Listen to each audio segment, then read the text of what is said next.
আজকে আমরা কথা বলবো ডেটা ফ্রিজ নিয়ে। ডেটা ফ্রিজ হচ্ছে তো কখন কাজে লাগে, আমরা যখন ডেটা এন্ট্রি নিয়ে অনেক ডেটা নিয়ে কাজ করি তখন টপ রোটা অনেক সময় কি হয় দেখতে পারি না। দেখতে না পারলে আমাদের কাজ করার অনেক সমস্যা হয়ে যায়। এই যে দেখেন আমি স্ক্রল করি, ডেটা পুরোটাই উপরে চলে যায়, তখন আমাদের দেখতে পারি না এটা কি রেজাল্ট কি। বা এখন তো আমরা বুঝতে পারছি যে এটা একটা মার্কস হবে, কিন্তু অনেক সময় বোঝা যায় না যে উপরের রোটা আসলে কি আছে।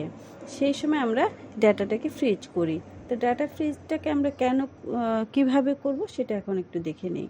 আমরা ডাটা ফ্রিজ করার জন্য আমরা যেই ডাটাটাকে ফ্রিজ করব তার ঠিক নিচের রোটাকে আমি সিলেক্ট করব। এই যে দেখেন এই উপরের বড় রোটার পরে আমি প্রথমে 1 নাম্বার রোটাকে সিলেক্ট করে আমি এটাকে ভিউতে যাব। আমার হোমে থাকলে আমি ভিউতে যাব, ভিউতে যেয়ে আমি এই যেখানে দেখেন ফ্রিজ পেন্স আছে এই অ্যারো বাটনে ক্লিক করব। অ্যারো বাটনে ক্লিক করে আমি ফ্রিজ পেন্সে ক্লিক করব।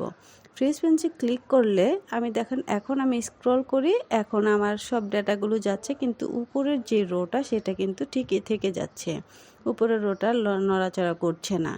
দেখতে পাচ্ছেন আপনারা, উপরের রো আমার জায়গা মতোই রয়ে গেছে। এখন ধরেন আমি আবার আমার এটাকে আনফ্রিজ করে ফেলবো, তখন আমি কিভাবে করব? তখনও আমাদের কাজটা ঠিক সেমভাবেই করতে হবে।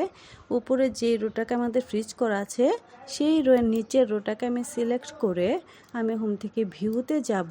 ভিউ থেকে আমি এই যে ফ্রিজ পেন্সের অ্যারো বাটনে ক্লিক করব। এই যে দেখেন আনফ্রিজ পেন্স আছে, ফ্রিজ টপ রোটাকে আমার ফ্রিজ করা আছে, এই জন্য আমি আনফ্রিজ করার সময় আমি আনফ্রিজ ক্লিক করার সাথে সাথে আমাদের আনফ্রিজ হয়ে যাবে।